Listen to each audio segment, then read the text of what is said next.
kita nyicil rumah biar berkah. Masya Allah, sebelum kita lanjut belajar bersama dengan guru-guru kita saksikan dulu tayangan yang berikut ini. Subhanallah, nyicil.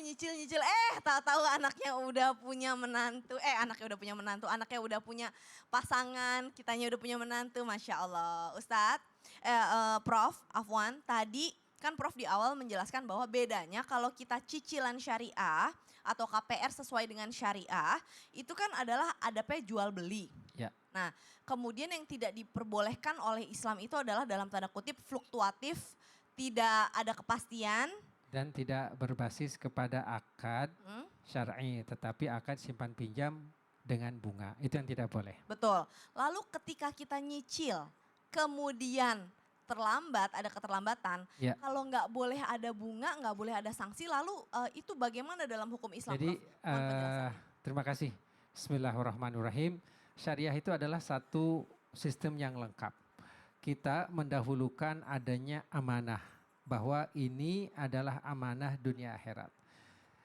Kemudian ini adalah tanggung jawab yang harus kita penuhin. Ya ayyuhalladzina amanu aufu bil uqud. Wahai orang-orang yang beriman, penuhilah janji-janji kalian.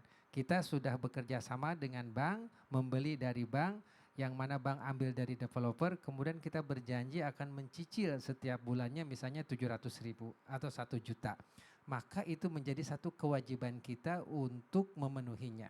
Nah, bagaimana jikalau kita sudah mampu tetapi melambat-lambatkan pembayaran? Mentang-mentang ke syariah kita mencoba untuk mangkir.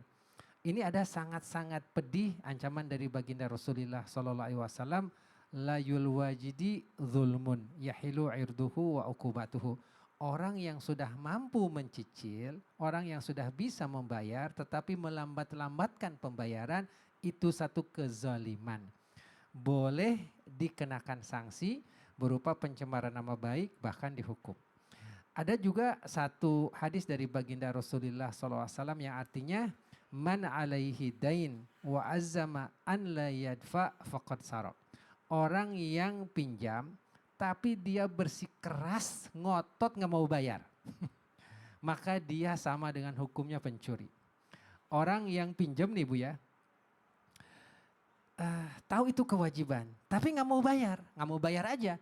Dia beli emas dulu, dia beli motor dulu, dia renovasi rumah dulu. Kewajibannya nggak mau dibayar, kata Rasulullah SAW, sama dengan pencuri. Dan hutang itu akan kebawa sampai akhirat. Setiap orang akan masuk surga kecuali yang ngotot nggak mau bayar hutang. Karena di akhirat itu nggak ada rupiah, nggak ada dolar, nggak ada pound sterling, adanya cuma amal dan dosa. Maka hutang kita itu akan dibayar dengan amal kita. Nah, makanya jikalau kita ada kewajiban kepada orang lain, kepada institusi lain, kepada bank, harus dibayar. Nah, kita harus istiqomah dalam pembayaran ini. Nah, insya Allah jikalau kita sudah istiqomah, Allah akan bukakan jalan. Min haitsu la yahtasib. Allah akan berikan kepada kita kesempatan untuk membayar tanpa disangka-sangka. Bagaimana jikalau terjadi keterlambatan? Ada yang disebut dengan ta'wid. Bank diperkenankan untuk mengambil sebagai ganti proses penagihan. Karena butuh transportasi, ada notaris, nah itu diperkenankan. Tapi jikalau orangnya itu ngotot tetap nggak mau bayar, ada yang disebut dengan ta'zir. Ta'zir itu ada ketetapannya, yaitu nomor 17 tahun 2000 berupa fatwa DSN MUI. Kalau ta'wid ada juga nomor 43 tahun 2007. Nah, Masya Allah, Majelis Ulama Indonesia melalui Dewan Syariah Nasional sudah memberikan ketetapan, ada untuk proses penggantian penagihan, ada juga untuk memberikan sanksi agar yang bersangkutan itu jerak. Tapi tidak jadi keuntungan bank, tapi dimasukkan ke dalam rekening sosial untuk zakat, infak, dan sedekah keperluan umat. Itu bedanya.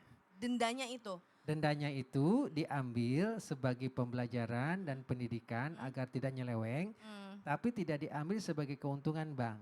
tetapi dikumpulkan sebagai dana sosial kemasyarakatan. Ini beda. juga bedanya Bedanya antara itu. konven dengan syariah. Gitu. Karena kalau riba kita kadang-kadang punya keuntungan dari riba, kita pakai buat beli motor, kita pakai buat kehidupan sehari-hari itu nggak boleh ya. Gitu baik. Ya, Jazakallah baik, alhamdulillah, khair. Rabbil Terima alamin. kasih Prof. Kasih tepuk tangan dulu dong Bu. Luar biasa, insya Allah yang nonton Islam itu indah hari ini anak-anaknya cucu keturunannya jadi profesor semua. Amin, Allahumma amin. Harus semangat belajar ya Bu ya, luar biasa.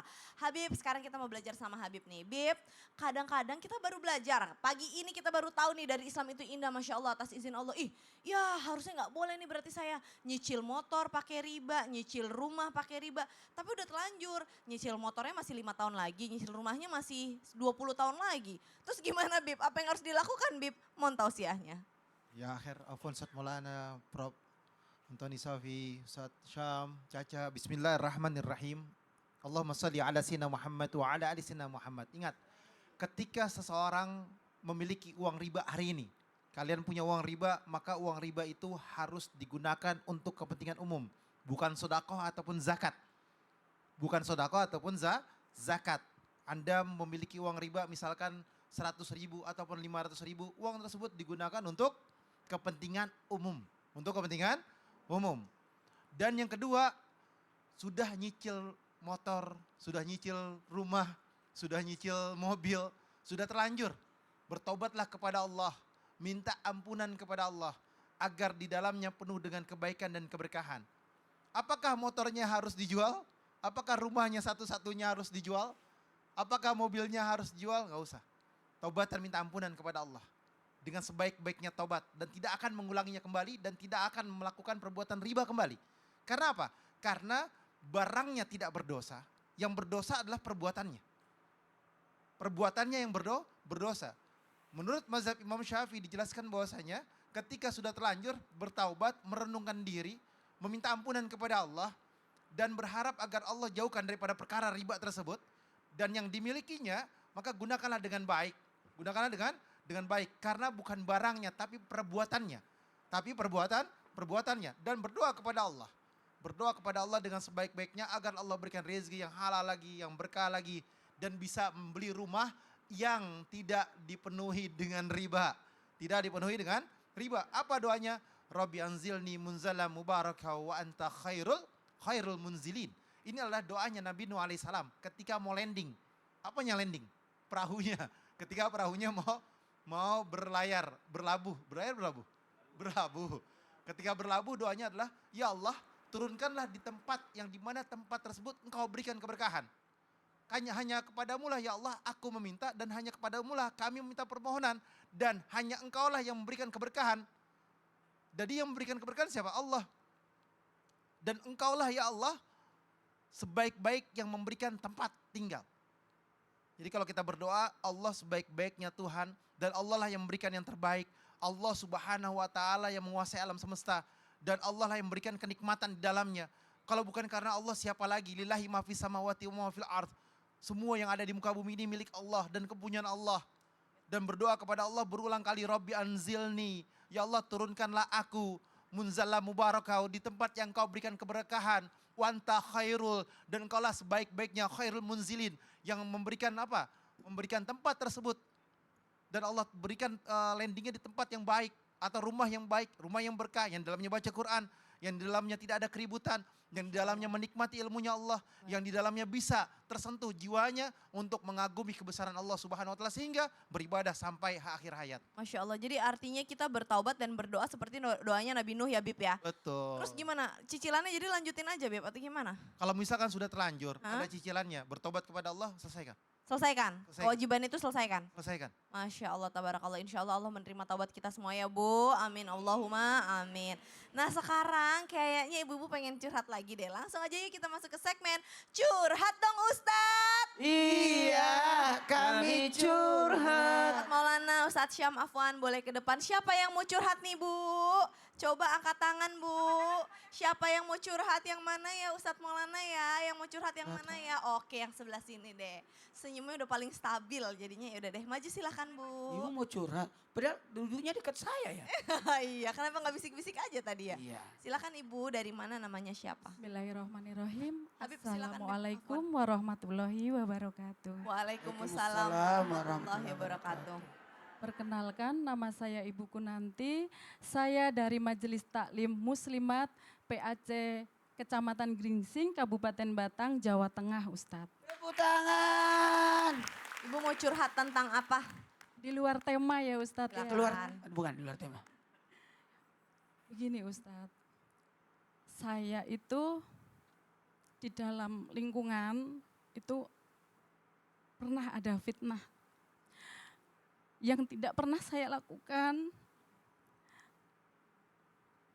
itu berupa utang Ustadz.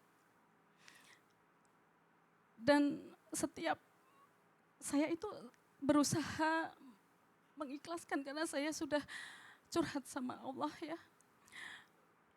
Berusaha mengikhlaskan, tapi setiap ketemu orangnya, saya itu sakit, hati saya itu sakit. Bagaimana saya menyikapi Ustadz? Padahal saya itu sering ketemu dengan Orang orang tersebut. tersebut. Hmm. Bagaimana Ustadz? Orang itu masih menganggap ibu punya utang.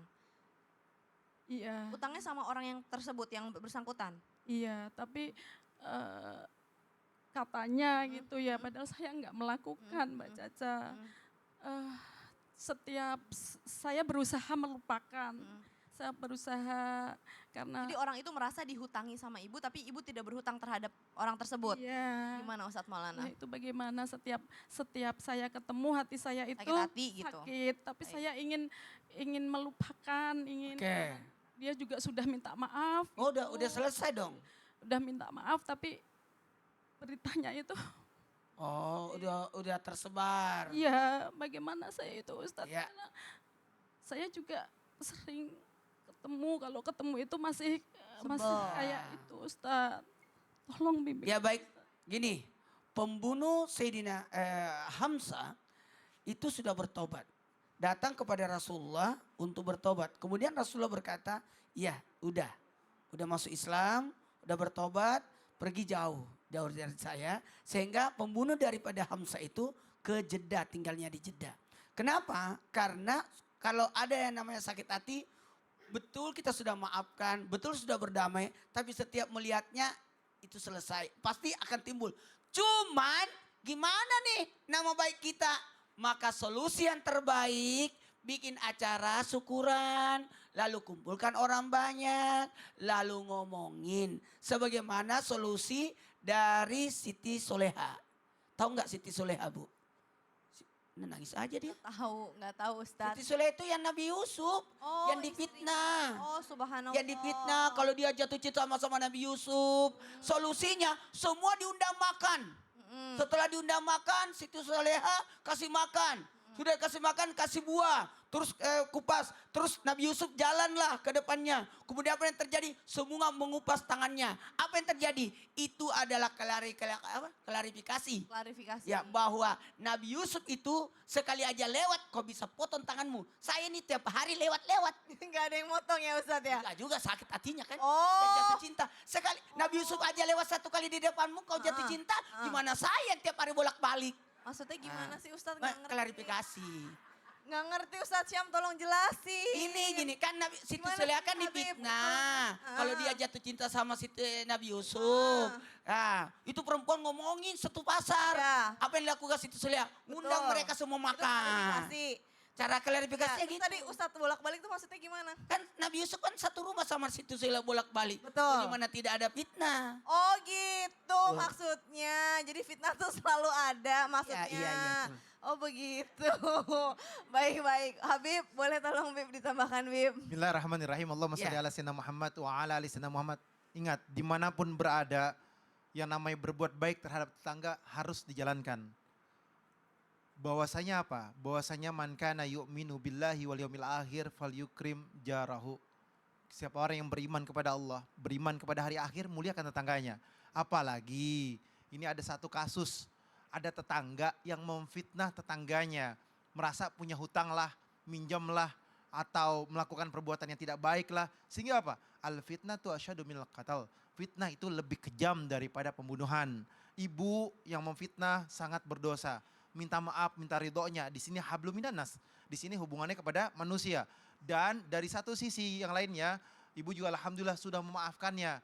Paman afa wa aslah fajruhu 'ala Allah. Siapa orang yang memaafkan dan berbuat baik, maka niscaya ganjaran dari Allah. Sehingga apa? Sehingga kebaikan di dalamnya. Tapi ibu kalau ketemu masih sakit aja, wajar. Itu alamiah, itu manusia. Menyebut namanya atau dengar namanya, orang yang zalimin, orang yang jahat, pasti kita sakit hati. Pasti ada keselnya. Tapi semua karena Allah. Semua karena Allah. Udah ya Allah, karenamu ya Allah saya maafkan. Saya ikhlas, saya ridho. Semoga Allah kasih kebaikan kepada saya dan ada yang buat menyenangkan saya. Sehingga apa? Mungkin suami jauh lebih baik, jauh lebih soleh, anaknya soleh-soleha, rumah tangganya bagus, Masya Allah hidupnya. Jadi jangan pikirin hal yang ada di luar sana, biarin. Di rumah udah baik, udah tenang, udah nikmat. Mungkin dia kurang apa Bu? Kurang apa? Kurang healing kayaknya. Subhanallah, baik. Insya Allah Ibu ridho, Ibu ikhlas ya. Baik, Jamaah Islam itu Indah, habis ini kita masih akan lanjut belajar bersama dengan guru-guru kita. Jadi jangan kemana-mana, tetap di Islam itu Indah aja. Mau jamaah? Alhamdulillah. Alhamdulillah. Orang sirik.